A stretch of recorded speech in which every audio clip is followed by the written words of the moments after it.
tonight. For those of you who are members of our congregation, and they are here, I just want to say thank you so much for coming and supporting us this evening. Thanks for taking the time to meet these candidates tonight and the city council and mayor positions, and for understanding the importance of being an informed voter. And for all of you who this may be your first time here, we're especially glad to have you here. I hope you've had an experience of hospitality and welcome already. This church has a long history of partnering with others to do what we can to make this city a better place for all of us. So some quick housekeeping. If you need a restroom, you would just exit these doors straight back, and there is a room just beyond the narthex there, and you turn left, and there's a restroom there for you to use if you need to. Please silence your phones. You don't want to be that person this evening. If you haven't registered to vote, you have that opportunity outside, or if you've changed your address, I think that's important too, to recognize that you need to change that, and you can do that here. Also, the candidates have offered some information that is on a table that you can collect afterwards or during this event. A brief word about myself. I am a lifelong resident of La Mesa. Many of you know that. Interestingly enough, I was baptized here as an infant, right here on this chancel.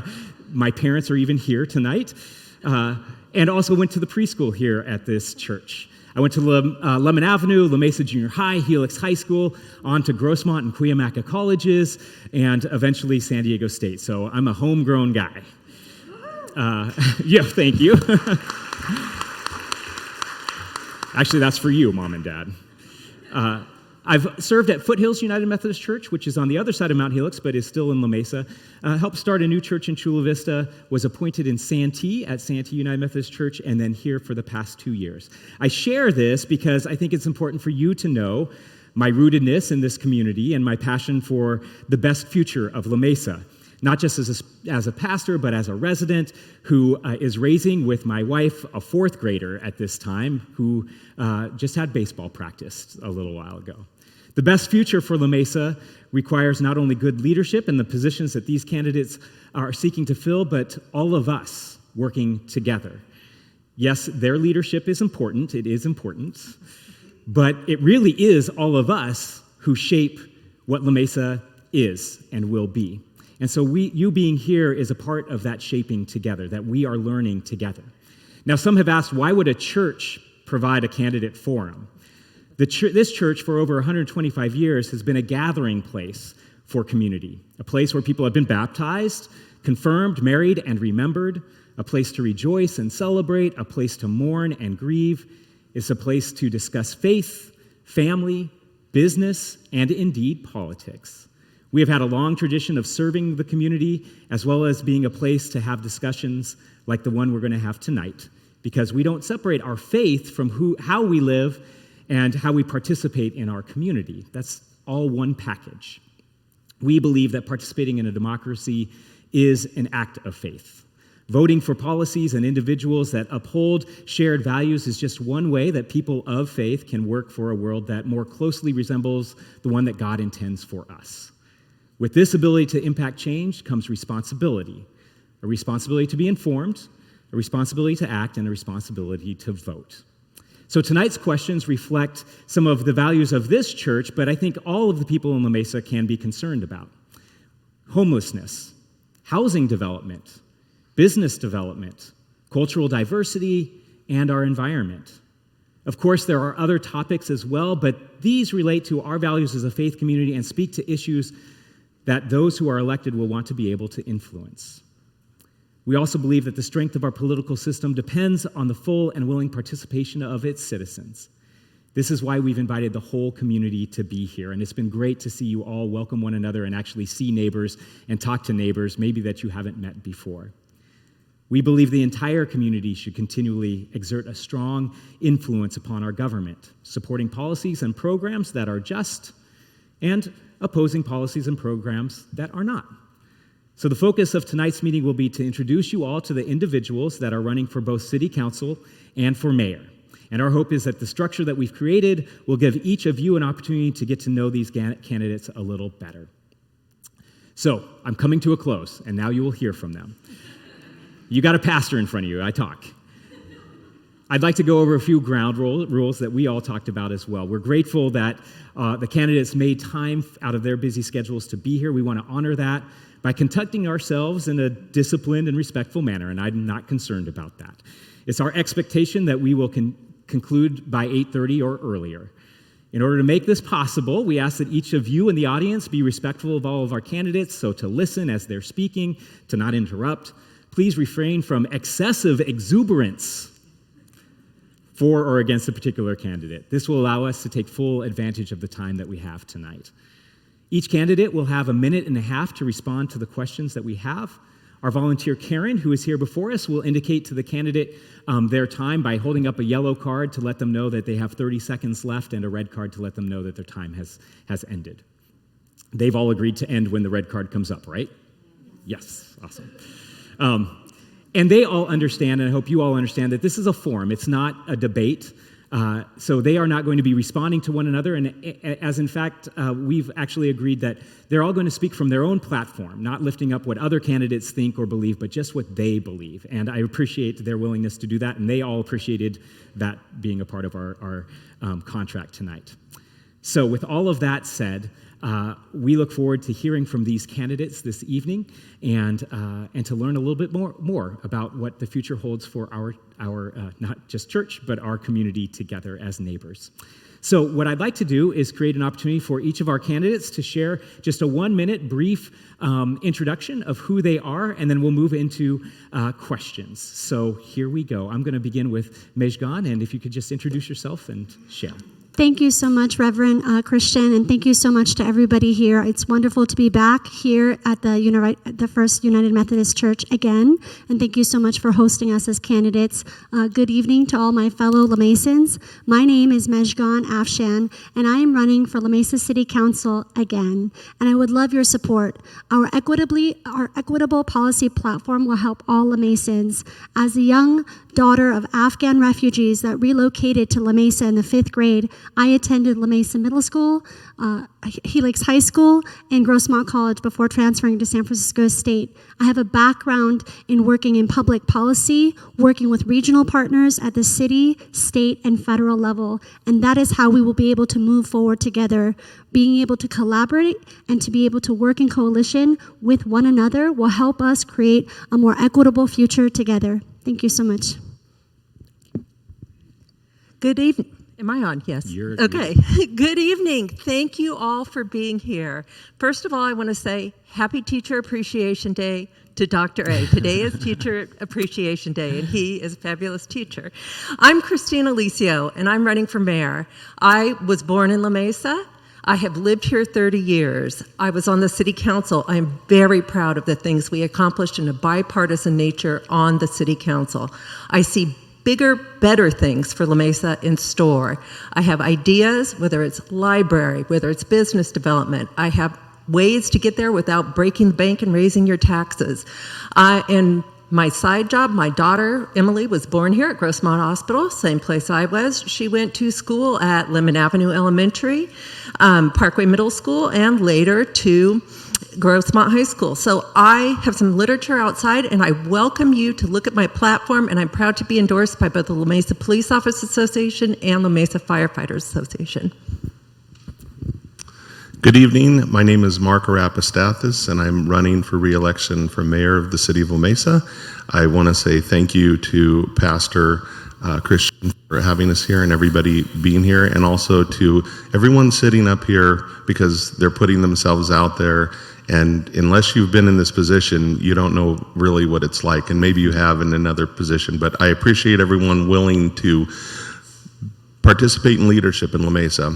I was also born here in the city of La Mesa and attended Lemon Avenue, La Mesa Junior High, Helix High School, graduated from San Diego State. Yeah, and I teach currently at La Mesa Arts Academy. I was a co-founder of that school, and I'm proud of what we're doing in the city of La Mesa. There's a lot of new programs that have been rolled out in the last 2 years, which has been difficult due to the pandemic, but new things are happening. We have a new city manager and a new police chief, and good things are happening. I love this city and care about it. Thank you very much for having me here. Hello, and thank you for coming. I really appreciate the opportunity. It's nice to see everyone, and thank you, Pastor Dement, for having us. My name is Patricia Dillard, and I'm running for La Mesa City Council. I have been in the city for over 27 years. We are rooted here. We raised our 3 children here. They attended all 3 schools locally, ending up at Helix High School. And we have always contributed back to our community in many, many ways. One of the things that I do currently is I serve as the vice chair for the Community Police Oversight Board. We've been working for almost 3 years now, and we have established an excellent relationship with our police department. And I am also endorsed by the La Mesa Police and Firefighters. I have so much experience, and I just want to take it to the next level, and I hope that you will consider voting for me, patriciadillard.com. Thank you so much for your time. Okay. Hi, my name's Laura Lothian. I'm a longtime La Mesa resident as well. I have a daughter here who went to La Mesa Elementary and Grossmont High School. I am a longtime resident, as I said, homeowner, businesswoman. I've been a La Mesa real estate agent for 20 years, and I was elected last year in a special election to finish Dr. Akilah Weber's term. She had 1 year left. So I had 1 year to do a lot of stuff to prove to La Mesa how much I focus on La Mesa. And my mantra has been from day one, police, permits, and potholes. And I have a small list of things actually kind of a big list of things I've done for La Mesa that has really made a difference. Number one, I focused on the permit process. We have a permit activity report that gets produced every quarter, so we know what's happening with the home owners and the business people trying to get permits in this town. The La Mesa Police Department, of which I have their endorsement, they know that I have their support. I publicly support them and fiscally support them. I was proud that the La Mesa City Council voted 5-0 for $500,000 in ARPA funds towards small businesses, something that I worked on for 6 or 7 months. I need to stop. Okay. Thank you. Thank you so much, Laura. Good evening, everyone. My name is Tony Orlando. I'm running for La Mesa City Council. I was born here at Grossmont Hospital January 7th, 1973. Yeah, I'm 49 years old. It's okay. I grew up in Spring Valley. I grew up in East County, but I remember coming to La Mesa as a kid, going to Aquarius Roll Arena, where Penske Ford is now, and Family Fun Center, where the 125 took out. And my wife and I have lived here for 21 years. We've raised our children here, gone to school here, we shop here, we live here, we played Little League here, and we planted a church here about 10 years ago. I'm a pastor of a church about 2 blocks, Pastor Christian, from this church called Life Point, and we're very grateful to be here. I'm honored to serve. I currently serve on the Personnel Appeals Board for the state of La Mesa. This is my 2nd term, and this is my time to give back. I've been wanting to run, been thinking about this for about 15 years now, so this is my season, this is my time, and we're running here in 2022. I have endorsements on my website, tonyforlamesa.com, also endorsed by Pietro's Pizza, if that matters, on Parkway Drive. And I'm just really honored to be here and excited for what the city can be. You know, this is the jewel of the hills, right? And we want to bring it back to that. That's what it's always been. We thank you so much, Pastor Dement. Excellent. And you can hold on to that mic if you like. Perfect. Wonderful. Thank you. You can give a round of applause for all of our candidates. Thank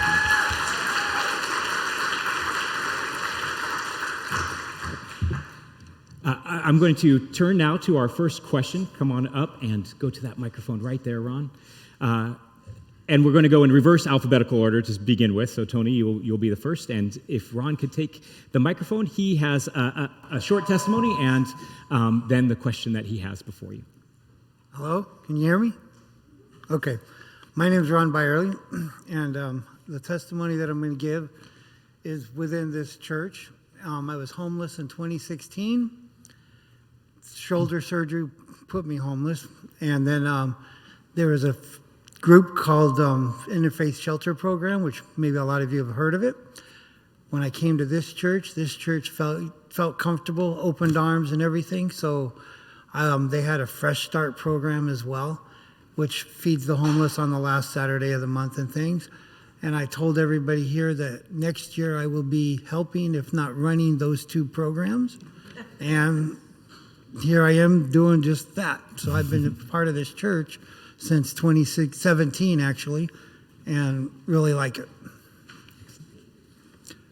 So, background statement. One of the objectives in La Mesa Homeless Action Plan is to expand the city's ability to connect homeless residents and transitional and permanent housing opportunities. On May 10th, 2022, La Mesa signed a memorandum of understanding with the cities of El Cajon, Lemon Grove, Santee, and the county. The MOU brings together all 4 county cities and the country to work together to address shared emergency and long-term housing solution in the East region.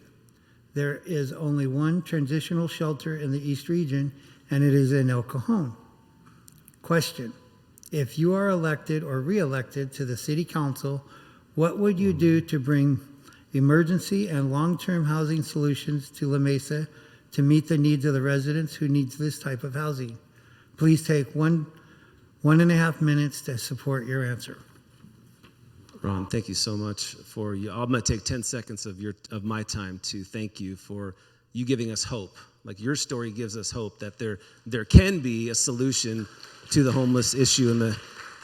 And I was thinking about this earlier, that we have, this is no longer an issue. This is a crisis. We find ourselves in a crisis right now of homelessness. And I only have a few seconds, so I'm going to get into this very quickly. I think we're asking the right questions. I don't think we're answering them in the proper order. Okay, so we have to identify what kind of homeless that we're dealing with. Number one, we have those who are pre-homeless. Okay, those who are living in their car, maybe a hotel, it's a short-term situation, they've lost a job, there's something else that happened, some life traumatic event that has led them to be homeless. This is our best chance to help those like Ron. And then we have those who are newly homeless, who have all their possessions, all their belongings in a shopping cart or some other kind of cart, and it's everything they have with them that is there. It's all their life possessions. They're often self-medicating. That's a 30-day golden window to get them out of that. And then lastly, we have those who are chronically homeless. We see them everywhere. We see them downtown in Glasslamp. We'll talk about that later. We see them here in our city. They are chronically homeless. Often there's drug abuse connected to that, and there's mental illness, and sometimes, unfortunately, there's both. So we have to do something for us to really see this turn around. I was talking about this the other day. If you go downtown right now, it is absolutely a nightmare. Sadly, it's a nightmare. But downtown San Diego looked like La Mesa 15 years ago, looks like La Mesa now. And my fear is that 15 years down the road, we're going to look like downtown San Diego does currently. Stop. Okay, so the La Mesa City Council voted last session to award more than $500,000 of ARPA funds to something that I call individual housing. So instead of having a homeless hotel or a shelter, there's a group called Home Start, decades or generations of experience and very respected, and they find units sporadically spread throughout La Mesa. That is perfect for someone that can land on their feet, someone that wants to accept help. The side of the coin that we don't talk about enough is the businesses and the residents who are suffering from the impact of homelessness in their neighborhoods and their businesses. Last week, I received 3 emails from people who were crying for help. One wrote about, we need help, we're on our own, stealing, setting fires, harassing people in graffiti. Another one has to hire security for their staff's safety. And there's a woman that lives on Black Mountain Road near the Spring Street station where they keep setting fires next to her house. She's afraid her house is going to burn down and she could die. So the common thread in these stories is the trolley. And so I am in discussions with my fellow council member Jack Shue, who's on the MTS board. We need to start charging or enforcing fares. The trolley has become free, and it's become a homeless express. And the police tell me directly that La Mesa has become too attractive to the homeless. There's too much concierge, too much homeless outreach. And I think we need to help the ones that can be helped, but we have to start thinking about the people that are suffering with too much homelessness on our streets, parks, and businesses.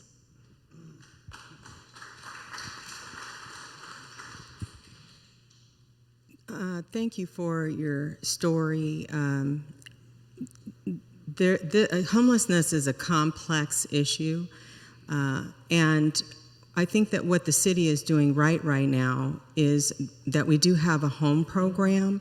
I don't know if people are familiar with it, but it has a multiple amount of issues that we address with the homeless. But unfortunately, it's not enough. I would like to see, which we are doing now, is more collaboration with nonprofit organizations. And I would like to see more specialization in mental health issues, because I do believe that some of the homelessness issues have to do with mental health. I happen to have a brother who is homeless right now, and it's very frustrating sometimes when I'm talking to him, because in his mind, he thinks that he's okay. He thinks that he's doing just fine. He literally has no place to live. So I would like to see more address with collaboration. And as far as housing is concerned, it is limited here in La Mesa with the city, but I do believe that we can find a place where we can start with a program that goes from the beginning to the end to help resolve people who are homeless that would like resolution and be able to get back on their feet. Thank you. Thank you. What would I do if I'm reelected is to continue to support the programs and all of the new programs. And like anything, there's no one program that's going to solve everything. And so you have to, if it's levers, you have to pull on a lot of different levers. And so our home program has 2 clinicians that go out and establish contact with people, and then they get them housing. Homelessness, to solve it, it has to start with housing first. But on the second day, if we don't have services to help people, to treat people, to addiction and everything else, people will never become autonomous from the government. I think that's what we want in the end. We don't want people to always have to rely on someone else. And so that's part of it. The other part is the Home Start program, getting housing for people that want it. And it is difficult to get people to want it. But when we establish all of these type of relationships, we can get people. We housed last year 53 people permanently, and they've stayed housed. The other part of this that we don't really talk about is making sure that people don't become homeless. So we have a rental assistance program. I told you before, I'm a teacher, and so we hear about families that are going to go into homelessness because there was a medical bill, there's an injury. We have a rental assistance program, and we're helping people not become homeless, and that's the other part of this too. And so there's lots of facets, and these programs, we're just rolling them out. They're in their infancy, but they are making a difference. But it is a crisis. Thank you. Thank you. If I'm elected mayor, first of all, thank you, Ron, for your testimony. I agree the Home Start program is superb. It really helps people. It's the way to go. My daughter lives in Santa Barbara. They have the same program up there, and it is immensely successful. Homelessness does have different realms, whether it's mental illness, whether it's addiction, whether it's a kid who got kicked out by his parents, and you cannot treat everyone the same. One thing, lots of our programs, whether it be rental assistance or even the homes program, are all grant funded. As mayor, I will make sure that these programs that are so successful are permanently funded. I will also make sure that the police and the fire department who deal with the homeless on a daily basis have the funding they need. As Patricia said, it's a mental health issue, and we are sending people out who are paramedics and firefighters to deal with mentally ill people, and it scares the crud out of me to think that someone's dealing with someone who is on meth or fentanyl, and the fire department can't respond to maybe a multi-car crash. So we need to continue our programs. The ones that are successes need to have some permanent funding for them, and we need to really support our residents and business community as they are burdened by the homeless individuals who are not wanting to get help. It's paramount that we do that. No one should have to clean poop off their walls. No one should have to be harassed. No one should have to be yelled at. Thank you for your witnessing and your testimony, Ron, and I'm so thankful that you're able to get on your feet, and you are an example of why our community needs to do better. We as La Mesans cannot leave our siblings on the streets to suffer any longer. What we need is to be able to expand programs like the home program, as many folks, including the mayor, has discussed. Matt and Earl are doing a wonderful job, but Matt and Earl, that are the clinicians for the home program, only work 40 hours a week. We need to expand these services, we need to expand their hours, and we need to hire more staff to do this work. We can no longer turn a blind eye to what's happening of the suffering of our community members in these streets. God forbid any of you hit a person on the street that's homeless and sleeping on the street. God forbid anybody is attacked because of their unstable mental situation. We need to increase housing, whether it's low to affordable housing, as well as supportive services and programs that make sure, like the Home Start program, to make sure that we have places to put people temporarily. Not everybody has everything given to them. We know, and especially as somebody, as the daughter of refugees that came from Afghanistan and is endorsed by the Democratic Party, as well as the San Diego Labor Council, that there are many people that are struggling, but we don't leave them on the street. We have to do better, we have to step up, and we have to expand the programs that are available to our community members that are suffering. Thank you. I realize I will be the passer of the mic here. Thank you. Well, we move from a question about homelessness to a question about housing and housing development and how we approach that. So I'm going to invite Lynn to share that question. And we'll start with Laura first, and I'll figure out how to pass the mic. We recently gathered some data about the neighborhood around our church where we are located tonight. We found that within a 1-mile radius of this church, all within the city limits of La Mesa, almost 40% of the households report a family income of less than $51,000, which happens to be the Federal Department of Housing and Urban Development's level of eligibility for affordable housing in San Diego County. HUD also determines that a family shouldn't pay more than 30% of their income for housing, which puts the affordable rent at about $1,275 a month or less if their annual income is less than $51,000. So these 3,000 households in our 1-mile radius meet the qualifications for affordable housing, but there are nowhere near that number of affordable housing units in the entire city of La Mesa. In fact, the whole county of San Diego estimates that 186,000 families need affordable housing, but there currently are only 46,000 available. One county response is working to identify publicly owned land that could be used for development of affordable housing, which lowers construction costs for developers. There's a state density bonus law, which gives developers some waivers and concessions of the city's zoning code as long as 10% of the planned units are set aside for affordable housing. There are also calls for freezing current rents that are considered affordable so that residents won't lose their current homes while waiting for new affordable housing to be created. We've been talking a lot about homelessness, but we believe we don't talk enough about the significant number of families in our community that are on the edge of becoming homeless, many times because they can't find affordable housing. So our question is, if you were elected or re-elected, what would you do specifically to address the urgent need for more affordable housing in our community? Okay. Interesting that I'm the real estate agent and I get housing. So it's interesting because what happens is we keep having a problem that's actually caused by government, and then we keep looking at the government to solve it. The reason California has a median household price of, or San Diego, $800 and something thousand is because it takes 17 years to build a house on an empty lot. I started my ADU in my backyard on Lemon Avenue 3 years ago. The money that I've spent and lost is so painful. Multiply me by millions of people. In La Mesa currently right now, our ratio of houses, single-family residences to multi-unit apartments or whatever is almost 50-50.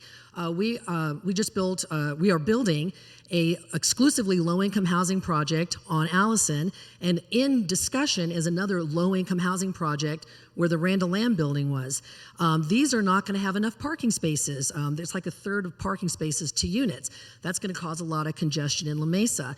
No matter what stripe of people I've seen in La Mesa, nobody's thrilled about the mushrooming of apartments all over La Mesa. It makes for a transitory community. We lose the charm of La Mesa. What we have to do, and what I've been doing, is working on the permit process. People should not have to wait 26 months to add an 89 square foot bathroom to their house, which, believe it or not, is on our permit activity report. We ease up the permits, we lessen the regulations, and construction costs will come down automatically.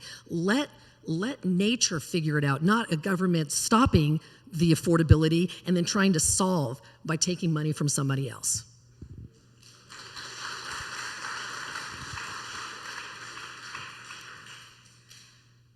We have a very tight situation when it comes to land in the city of La Mesa.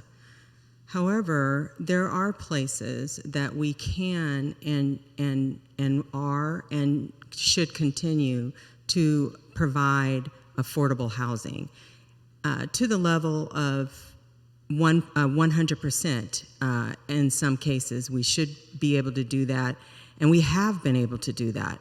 And it is difficult. One of the things that some people do disagree with, but I totally support, we can't stop people from moving here. People want to live here because they love La Mesa, just like we love La Mesa. And so we have to find affordable housing as well as other type of housing. So I would like to see two things. One is I would like to see more build on the right now we're surrounded by the 8 and the 94 and the 125. I would like to see affordable housing for apartments that are on the trolley line. In addition to that, I would like to take a look at other property that's in particular up on the El Cajon West End, where there are vacant lots or dilapidated units, where we can go in and replace that property with property that can be utilized, not just for apartments, but also for condos and townhomes, so that first-time home buyers can have an opportunity to live here. Thank you. Thank you.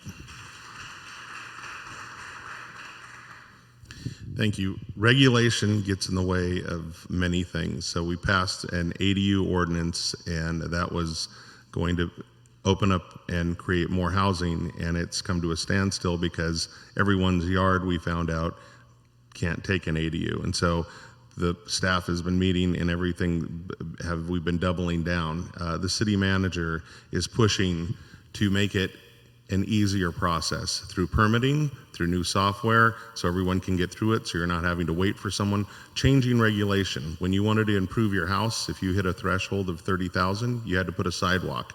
That's been pushed up, so that won't be a problem anymore. As we have density bonus by the state, working with developers, yes, there's going to be more housing. We're built out, but there's going to be more housing. But there's no reason that we shouldn't work with developers, because the little Flower Haven could have been a 7-story building. It could have had 0 parking, but we worked with the developer to maintain the architectural integrity of that, so it still looks like the little Flower Haven. So I think it's important, as housing comes in, and there will be more housing, that we work to not lose the charm of our city. In addition, it's important that we know that we have a project at 8181 Allison. It's 100% affordable on a trolley line. And when we say affordable, I don't want people to be worried to think that it's low income, that it's people throw the term Section 8 around. That's not what it is. Affordable for a teacher is where I would be living if I didn't have my own residence right now. So everything has changed, but finding places in a built-out city to build is what we need to do. Thank you. I have a very unique perspective on this. My father is a real estate developer. We have built hundreds of houses across the county. We have a project that my daughter has graduated from high school, graduated from college, and is fully employed in the city of La Mesa for 32 detached condos, including affordable houses. It is sitting in mired in red tape. I cannot emphasize that the problem with building homes in California is purely regulatory. It is 100% regulatory. We have done the best, Colin Parent and I's ADU ordinance, trying to make it a little even better than the state ordinance, but it's not working. It is not going to work until we have new software at the city, it actually slows it down worse because one department puts in its comments, but you can't respond to them until the next department does. So we're sitting there waiting to provide housing, and we can't because of regulation. We need to fully clean house, make it easier, and we need some design guidelines in this city so you don't have huge projects that are incongruous with neighborhood character. This, as mayor, I will make sure that happened. I will make sure that our specific plans are updated for downtown and other places. And I will make sure that our staff processes projects in a timely manner. Thank you. Thank you for that question. And this issue keeps coming up because we have a problem. And the problem is that our community is growing. So it's actually not a problem. What we have is folks that want to live here and continue to have their families here. And we want to keep those folks to have their families and grow their community right here in La Mesa. People like me, working families, need to be able to have affordable homes. And for us to be able to increase lower to very low affordable housing means people like myself, people making a median income of $65,000 a year, or families that are making an AMI of 80%, which is $80,000, just above $80,000 a year for a family of 4, which is really difficult right now. These are folks in our community. These are people that are living in our working in our community, and we need to be able to provide that. So by increasing the amount of lower to an affordable housing will help our communities stay here in La Mesa. We don't want people to be turned away. We don't see this as a problem. We take pride in La Mesa, and we want more people to live here. But we need to be able to work within the bounds of our federal and our state laws. And that's what will happen when we work together collaboratively, not antagonistically, against the government that is supporting the work that we are doing. Affordable housing and these subsidies are provided by the government. That's why these developers are able to do this work. So thank you, and please vote for me.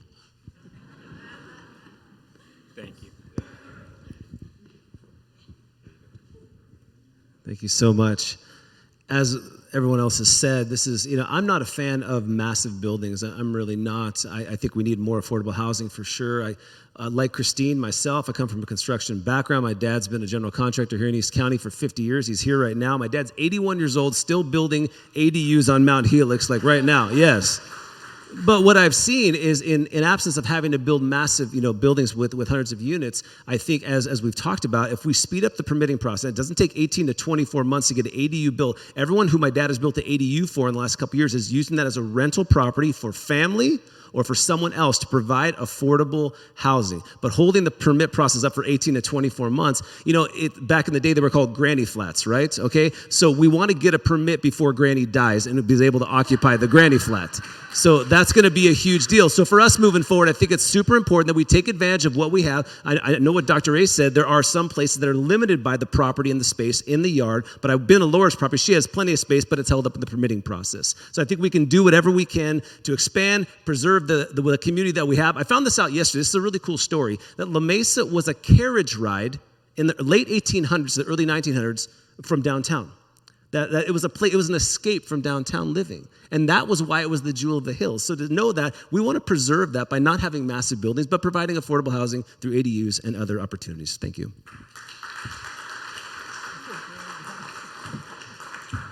I invite our third questionnaire to come up. I noticed our time, which we're way ahead of time.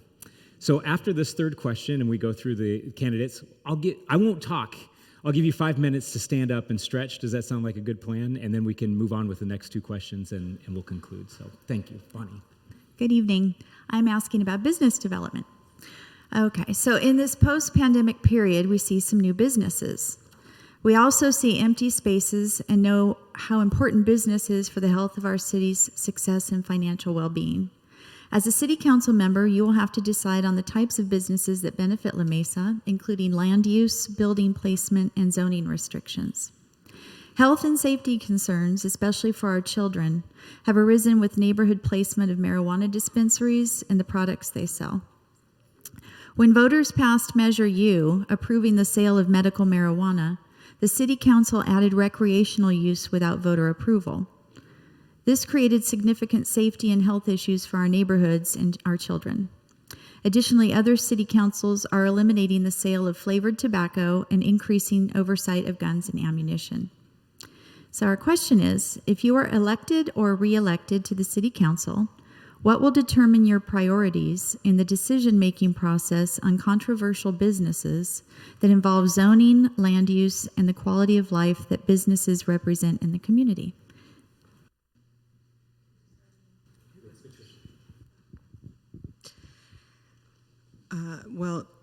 Thank you for that question, Bonnie. You did bring up cannabis, and I know that we shut the door on permits for cannabis.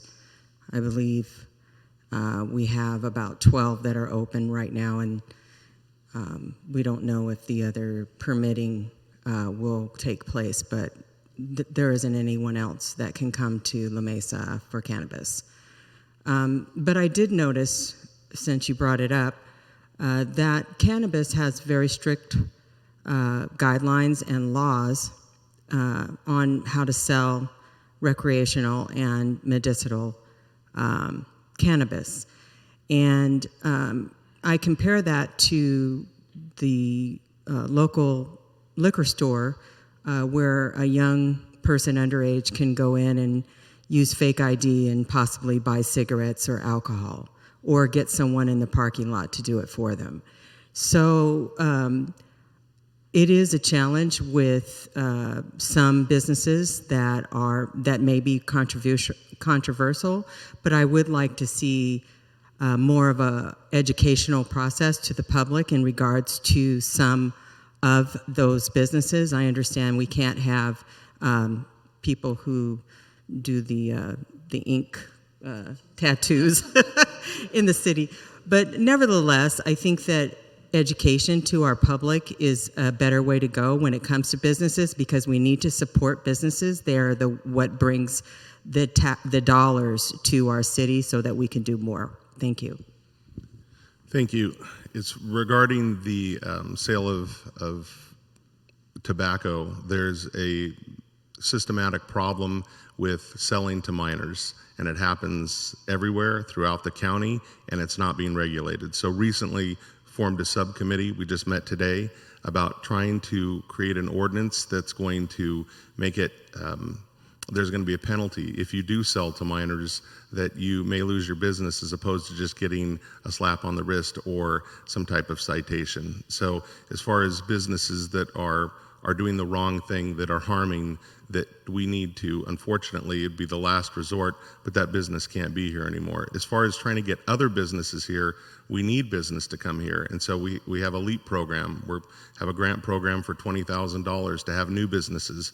And the city council doesn't get to decide what business, because I hear all the time, we have too many real estate, no offense, and attorneys and other things, not Mrs. Lothian, but other places, and we don't get to decide that. But we can try to encourage businesses, and we listen to the residents and try to go out and encourage business by doing that. We also have a business improvement grant that you can improve your business, but regulation can only go so far as trying to regulate those businesses that are breaking the law. And so tobacco is the number one right now, and they are selling to minors, and that is something that we're going to have to create an ordinance, and if you continue to do it, you're going to lose your business. Thank you. Thank you.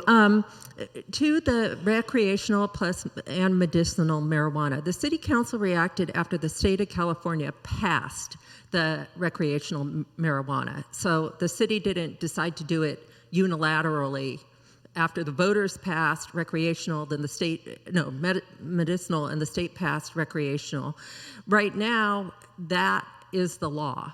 We, Dr. A, me, Laura, Tony, Meshgon, Patricia, we cannot change the law. We don't have the ability to change what the voters have enacted, and we need to understand that. And it is, I agree with Patricia that when you go into one of the dispensaries, it's very strict. Because I was like, okay, this is legal now. I'm going to walk into one and see what it's about. It's very strict. It's very regulated, and we do need to educate people. My personal feelings on whether marijuana is good, bad, or anything like that don't really matter because the law is the law. And as far as promoting other businesses, we need to get out there, sell our city, and as mayor, I will go introducing myself to every person who wants to start a business, every person who applies for a grant, and I will walk them through the process. I've been a small businessman. I own a small business, Quarry Self-Storage in Spring Valley. I know what it takes, and I would be more than willing to help anyone who wants to start a small business here in La Mesa.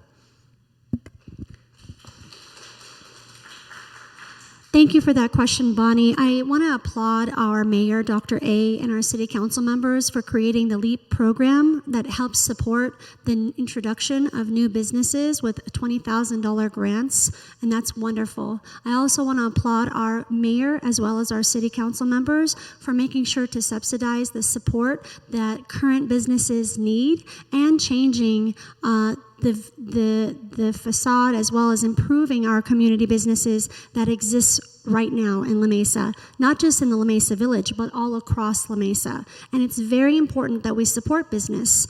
But as you know, I agree with Patricia when she says, we need to educate our community when there's a new ordinance or there's a new policy that's in place, just like when alcohol or when after prohibition, just like when we have tobacco introduced to our communities, there needs to be education for how we implement these policies in our community. And that education has to be on us to engage with our young people and to become more civically engaged with all of the community from all walks of life, not just certain segments of the community. So it's critical for us to be able to engage with youth and educational processes, to engage them in the civic process and learning what is good and what is bad, what is healthy, and what are their options. But as many people already know, the voters of La Mesa have spoken, and I am here to applaud what we have done to be able to bring more monies into our city to support the growth and the infrastructure of our city and making sure we expand services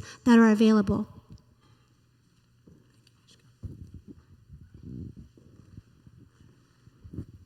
Since 2016, we've seen quite a few of the cannabis shops pop up. There's a Walgreens by my house a year ago pop up. I thought we were getting a drugstore. I thought it was Walgreens. It was Walgreens.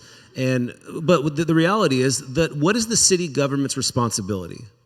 Is to promote, to facilitate, and do whatever we can to help small businesses thrive. And we're on the heels of COVID right now, right? And we've seen small businesses absolutely demolished. Some have shut down. Some have struggled to even just survive. We should be bending over backwards as a city to do what we can to promote. Talking about business development, we should do whatever we can to make La Mesa a destination for businesses to come here and want to be here.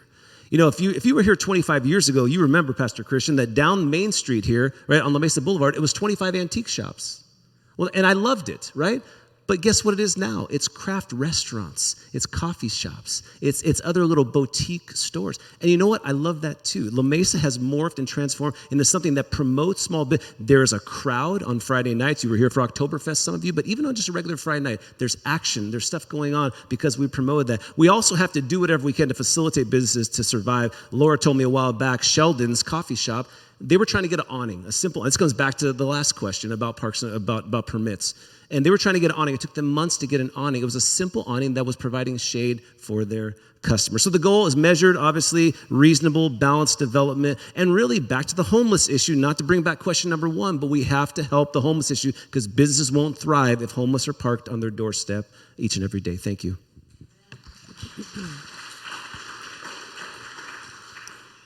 I've always been very sensitive to the kind of businesses that come to La Mesa.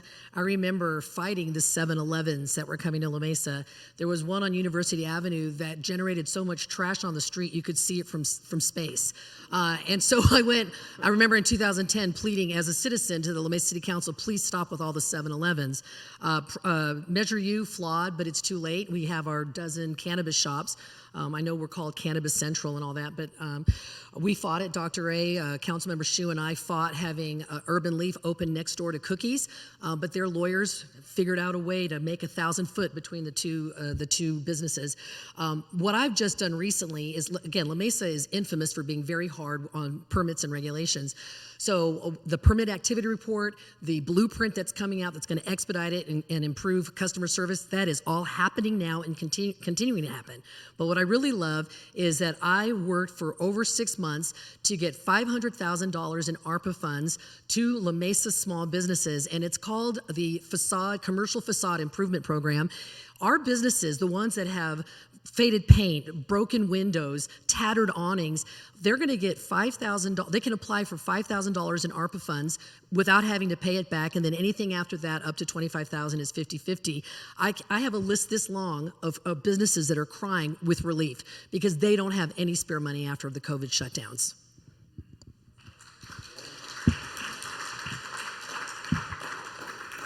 I said 5, but maybe 3.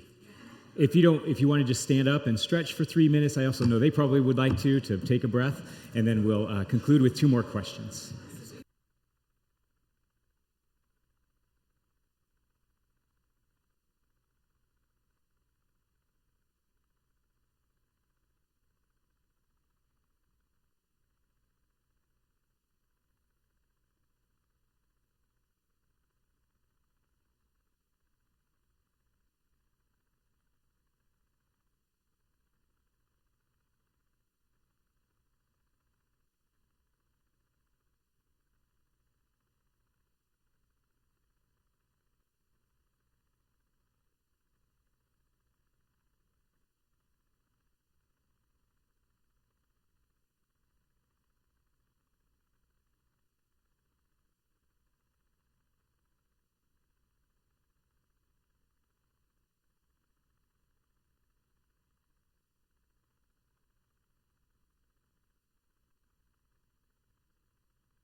It's amazing how fast 3 minutes goes by, but I'll give you about 30 seconds to find your seats again, and we'll continue with the closing of our... Yes, please.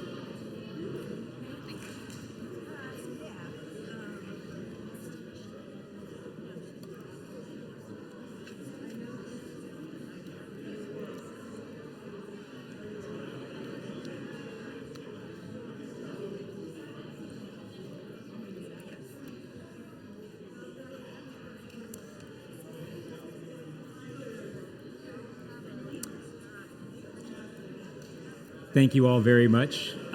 We'll continue on with our 4th question, 4 out of 5, and then we'll come to a conclusion. I do want to encourage us to continue to stick with our covenant of reserving our applause and allow each candidate to share their platform, their ideas, one after the other. So if we could hold our applause, that would be great. You guys have been wonderful. Thank you so much. You're all welcome to come back on Sunday if you want. But I believe the question will begin with Mark Arapastathis, and I'll invite, are you the next question? Come on up. Ms. Lois Knowlton will ask the fourth question. Here we go. Right, my question, a little different theme, but it's on cultural diversity. On July 31st, 2021, the La Mesa City Council created an Arts and Culture Commission that focuses on the arts and cultural diversity of our city. Its purpose is to promote diversity, equity, and inclusion.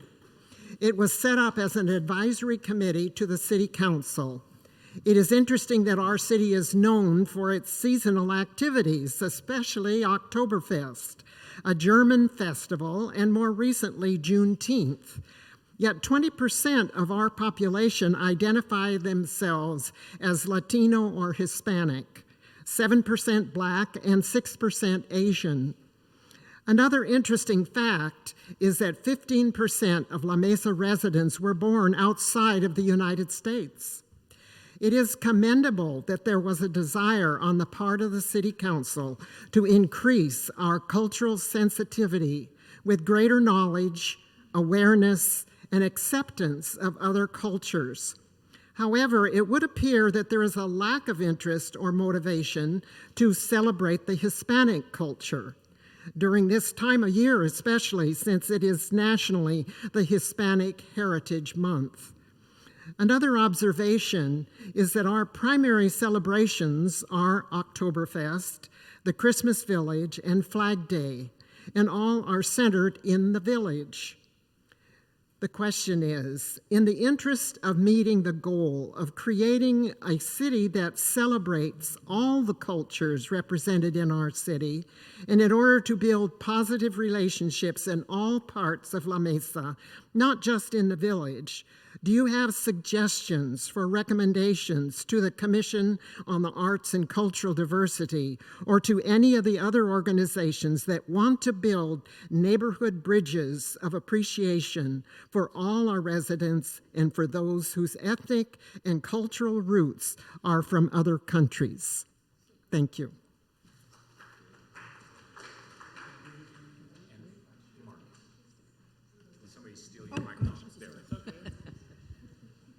Thank you for the question. I want to start by saying, as far as diversity, it's our city manager's goal also when hiring to cast a wide net and give as much access to as many candidates as possible to create diversity. And in that vein, the police chief recently said PD used to be 2% female, and now it's 20%. And so as far as the employees. As far as the arts and culture, we had a La Mesa Arts Foundation earlier, and I'm glad that we've recreated this. I think if you looked at the Oktoberfest, and I know there's always criticism, and I understand that, we always can improve, but if you looked at the dance and the music that was happening at different venues, it was multicultural. We asked the promoter, Laurel McFarland, to bring in different cultures so they could showcase themselves and educate people. Also, we have lots of other activities. Sundays at 6, we have the farmers market, and we're charging them and asking them to cast a wide net and bring in as many different diverse cultures to not only show their wares and to sell things, but to have music and have dancing and have singing to educate people and diversify our culture in La Mesa. I think the arts culture, my suggestion to them is to push out. And we have programs and funding now, and we've been working with the La Mesa Chamber to get outside the village and to go to North La Mesa, who thinks that they don't exist because of the village, and to have activities. And we already had an activity at one of the strip malls, and it was a multicultural event, and we're going to continue to do those things. So thank you for that question.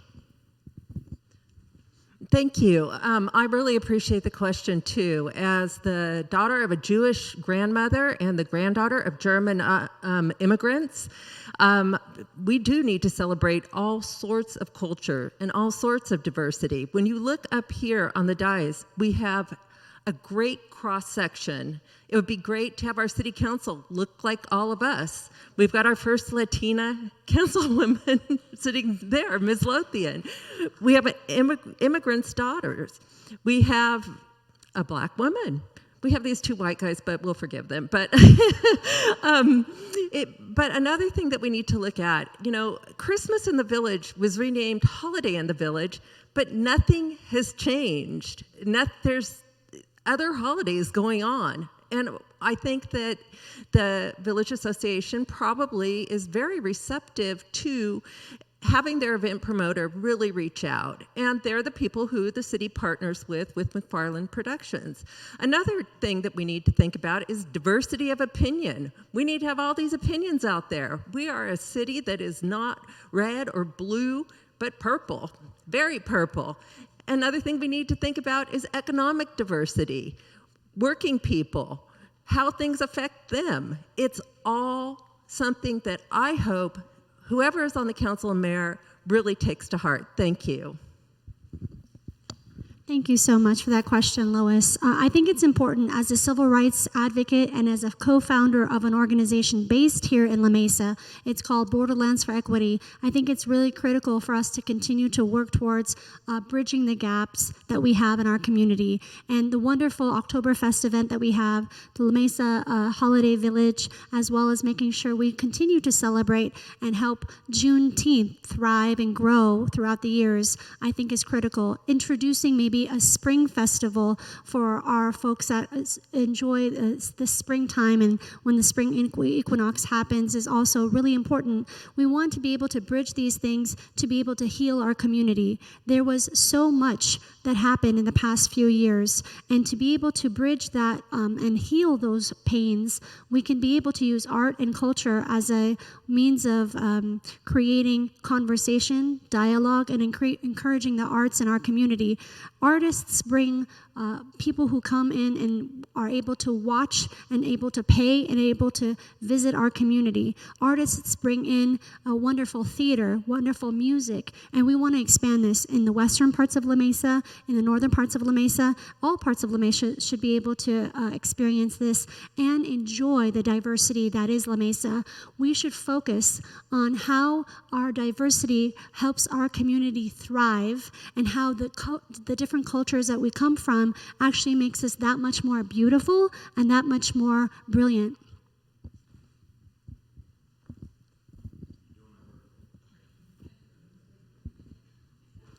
Thank you, Mejgan. Coming from the grandson of Sicilian immigrants myself, I'm 100% Sicilian. I'm married to a Mexican, and we have two Mexicalians. We have two kids who are Mexicalians. And I love the cultural diversity. Lois, thank you for this question. I really appreciate it. And I think I just could sum this up probably in one sentence. There's always room to improve. I'm sure there's some great programs about the arts and culture, fantastic, great programs. There's always room to improve.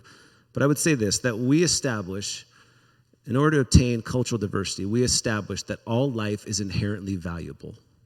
If we can establish that all life is inherently valuable, guess what? The natural outcome or result is valuing all human life is diversity. That's all I would say. That's it. Okay, so I'm the one that's half Guatemalan up here, and I have never noticed that there's not a Hispanic event in La Mesa, and I don't care. So I love Flag Day. I love concerts at 6. I loved Oktoberfest. I love Holiday in the Village. I love everything that happens at Grossmont Center. I don't think we have to have an Hispanic event and an African American event, and we just don't need all that. I was at Oktoberfest, and I 2 nights in a row I had a blast, and I noticed like everywhere I looked, Asian, Black, Middle Eastern, white, Hispanic, just all over the place without a government saying, here's your event, here's your program. It was natural and harmonious. And there's nothing in La Mesa stopping anyone from doing whatever. So if a Hispanic group wants to come up and do a Cesar Chavez picnic, they do it. There's no one there. You don't have to encourage it or block it. Just do it. La Mesa is extremely open, and our city council definitely shows it. Asian, Black, half Guatemalan, Jewish, white, Greek. So we already have all that. So I don't like obsessing on identity politics. Yeah.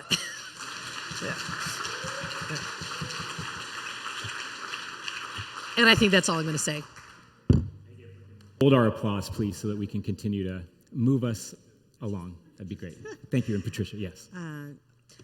Thank you, Lois, for that question. Diversity is important because we miss out when we don't learn about one another.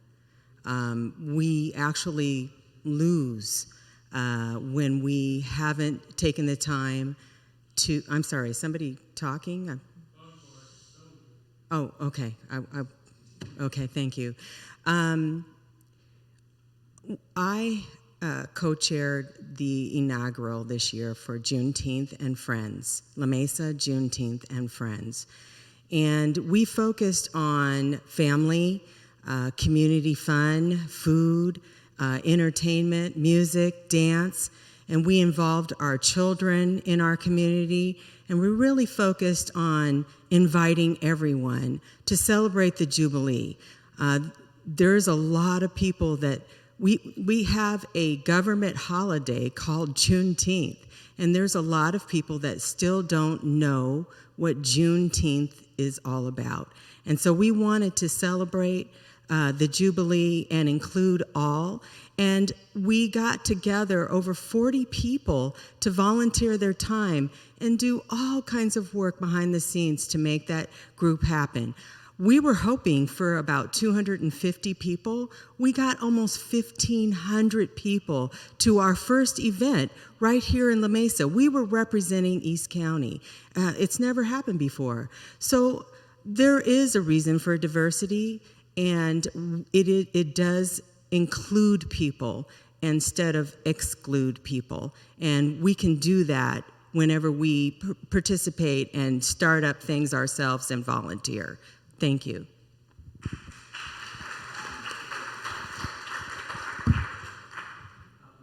One last question to ask Esther, please, if you wouldn't mind. Invite some applause, because all of these questions were written by members of the outreach ministry of this church and presented by folks of the church, and so I want to appreciate those who took the time to put these questions together and ask them, so thank you.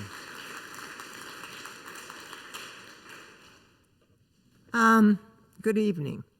I'm going to ask a question about environment.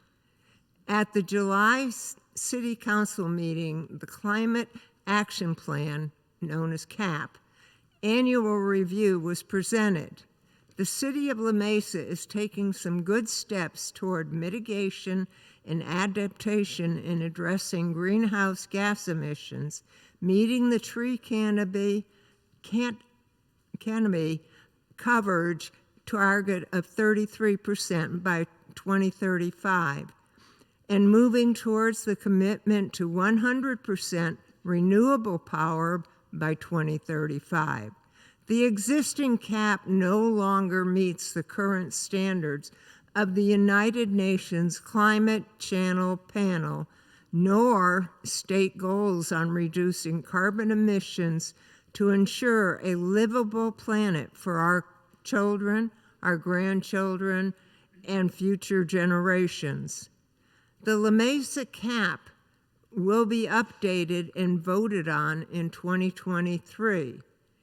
If elected or re-elected, you will have a say in what can be added to the action plan. Ideas for reducing carbon emissions on the table so far include studying the feasibility of changing the building codes for new home construction to require all-electric power, and land use policies encouraging use of public transportation, thus reducing travel time in cars, and adding a social equity section to address the inequities in which climate change affects low-income neighbors the most. Please share your personal priorities and reasoning on these three measures that are under discussion for the revised Climate Action Plan. First, changing building codes for new home construction to require all-electric power. 2, supporting transit-oriented land use policies to encourage people to use public transportation for daily commutes in order to reduce emission from cars, and adding a social equity section to the cap to address inequities caused by climate change. Thank you, first of all, for mentioning trees. Everyone out there, it ends the 31st of this month. If you're in the 91942 zip code, you can get tree rebates from Sempra Energy, SDG&E. Trees, gallons of trees. To the question of natural gas for homes, I am not in favor of that. We, as people, there are people cannot bear the burden of those increased prices for energy. We simply cannot. I would not be in favor of any modifications to the cap that increase the burden on the working people of La Mesa. It is not time. That is not going to happen. We are not there yet. We just simply aren't.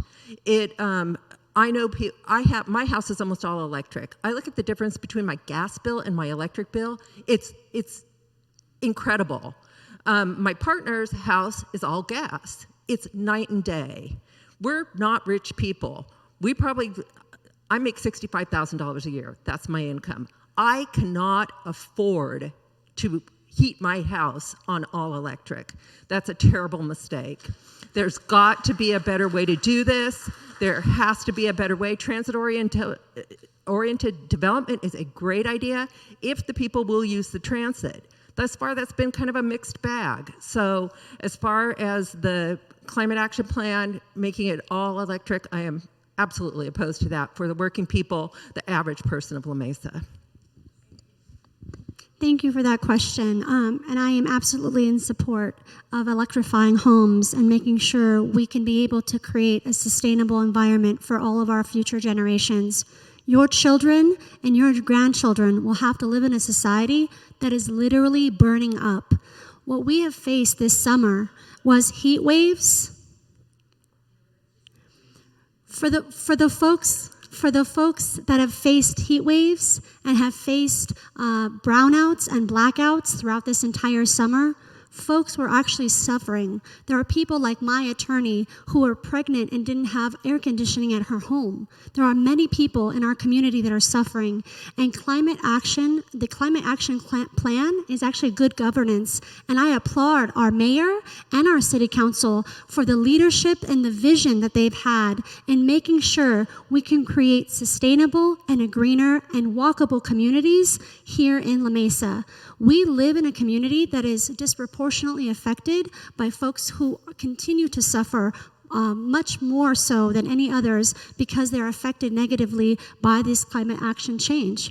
And these things need to be addressed. Our marginalized communities continue to pay more when it comes to dealing with these issues, and we need to be able to address these issues as a community. And so I urge everybody to support our climate action, our already existing climate action plan, and making sure we support what we need to fulfill with our state and regional partners in this work, whether it be the community power. Oh, well, thank you so much.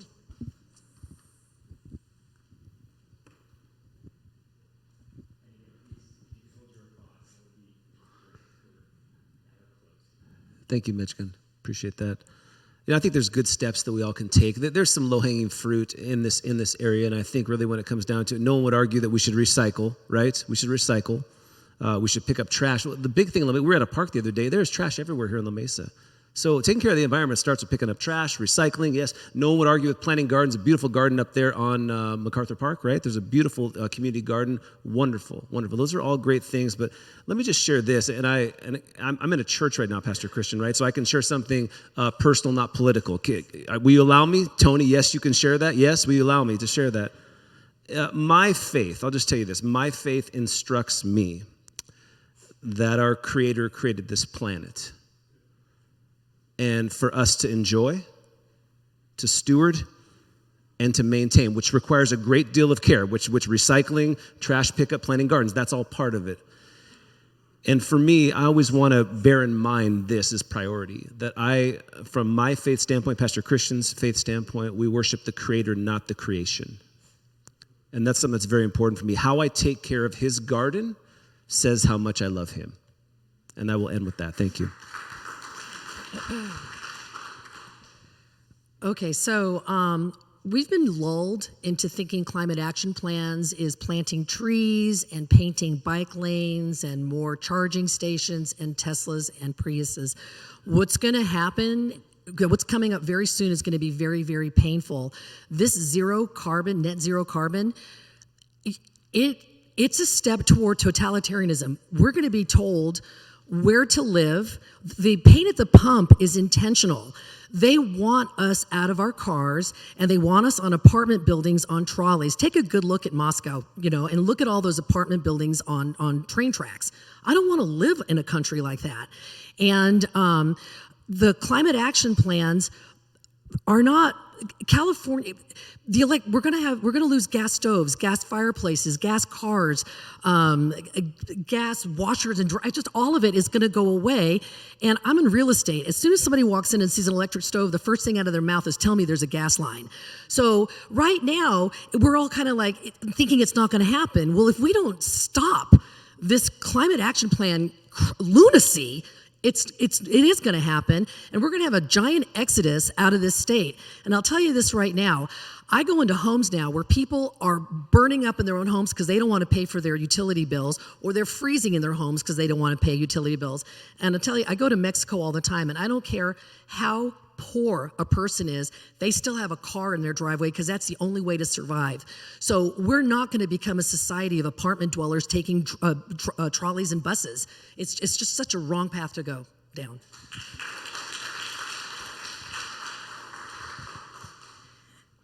Thank you for that question. Just for people who don't know about the Climate Action Plan, or CAP, it stands for Energy, Solid Waste, Transportation, Water, and, Solid Waste, Transportation, and Water. There is a balance here. You don't have to go dive all the way in the pool and go to the deep end and you don't know how to swim yet. We have to have something that we are doing to protect our environment. So those things are not costing the city any extra money. The CAP program includes the development that is in progress already, and there is no extra dollars, there's no tax dollars involved in this to make this an achievable goal. It doesn't mean that every single home is going to have everything that it needs and be all electric is not my understanding. My understanding is going forward with the builds that we have. And it's also, a benefit to us to lower our emissions so that we could actually continue to breathe on Earth. Everyone knows that, we have an issue with, our pollution and everything else that's going on in the world. And it's not just America, this is in the world. So we need to pay attention to that. Thank you. The Climate Action Plan, just so everyone is clear, is California state law, and we had to adopt a Climate Action Plan to be compliant. So the city of La Mesa did that. And all of the things that have been talked about are part of the Climate Action Plan, as far as planting trees and having a canopy and reducing the waste of water and conserving energy and all those things. Many years ago, before most of you were born, there was the Clean Water Act back in 1973 and the Clean Air Act. And if you had ever driven to Los Angeles, you know that those things did improve their climate. And I know that when I was at Helix High School, we would have third-degree smog alerts, and so we wouldn't have to run the mile and a half. So there is a way to improve the environment. I'm hesitant to put everything ahead of the technology. And during the brownouts recently, when people couldn't charge their electric cars, and personally, I'd like to get an electric car, but if you can't charge it because the grid won't handle it, I think that we need to do some work before we jump ahead. I think that's important. The other part of it is transit. 4% of the people use the trolley. I think that we need to improve transit to make it more accessible and also desirable, so two things: that when you're taking the trolley, you don't feel that you're in harm's way, number one. Number two, that it goes to the places that you want it to go. And so I think that's an important thing before. I know the environment's important. It's important to me. It's important to all my students because they're going to be growing up in it. But what's the environment without the people in it? So we can't say that we're going to do everything in spite of all the people. So two things have to happen. Thank you.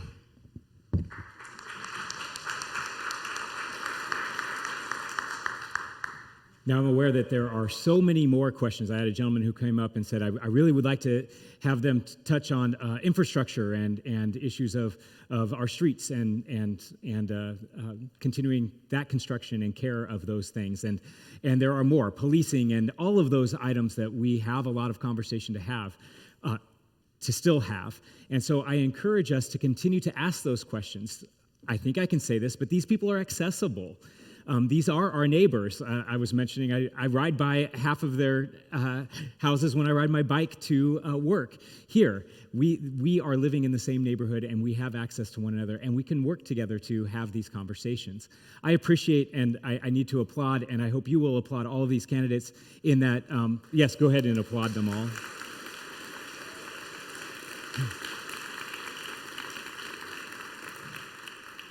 I know that they both agree on some things and disagree on other things, but they all were willing to be here and to be polite and respectful of one another. And I love to hear that they appreciate working with one another, regardless of any sort of party lines or anything like that. So this is a great model of our democracy at work here in La Mesa, and I pray that we can continue to work together in that way. And I know that they will continue to seek to do that.